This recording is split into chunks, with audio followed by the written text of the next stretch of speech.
Welcome to Amugagawe TV. Just come around.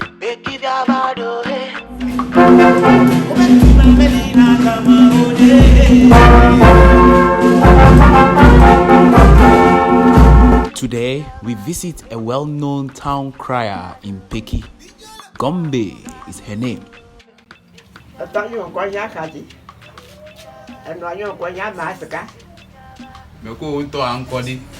A town crier is a person employed to make public announcements in the street or marketplace of a town. Da Yawa, popularly known as Gombe, had this responsibility.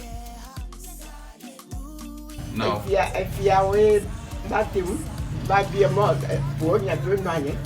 You have a major quadro. If you are on body, that way are you? A villa, you are. Heavy, like if you both. And a strong chin, a strong chin, a sonaya. But a sonaya, a toilet, a from the level, a from the take your bed, a 20. Enyakao okovena bena dopoto. Ne o bodu do agbe. Ne efia o bodu de agbe. Ba topo, ba topo agbate. O ba agbate kaka mie wo bo. Evelia center. Enye topo. Akwaji ko ke wa bi enye yo. Motpo. Kenya school kwako enye topo o ti pete.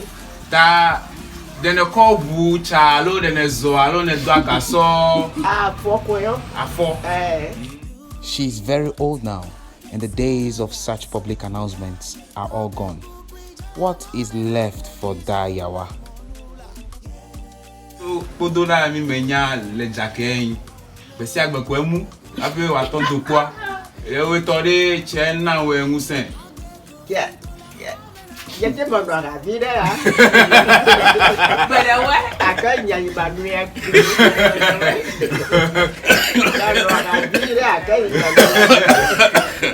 Pokpo mewe na hena fena wa lo efia hena fena we. Woke up and I'm with that. Nanya bamba do nuke bui, go back to Namu, woke up. I get to call near Tiago, you are away and woke up and I'm. Da Yawa would now demonstrate how she did her public announcements back in the days. To make this possible, we had to give her a story of four koku's missing fowl.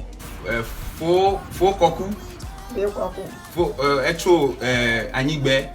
Ebe bia ya kokolo fuchi. Ye yi kokolo po me bia va kokolo ya chwe.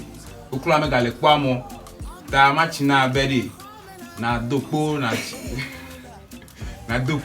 ame mi ko kokula ni gbugbo kokolo ko be nai ami ele file yeah ebe ha ta nyami lasio na ton biye gbana kokula abo etu e bayi je etu e bayi ga na me o le la fo. And now, ladies and gentlemen, I present to you once upon a time the town crier of Peki, Da Yawa, aka Gombe.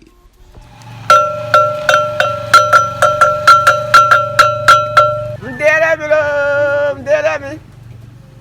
Ni manet mdevoto. Fo kwaku. Becho. Eti gawo kwa yenene. Yo kukulobu. Ye divote malakpo ame keke le ti gbo popular ni gbogbo ebe bade tefe kana we ami e to kana gbe ya di yo kokulo yi medavo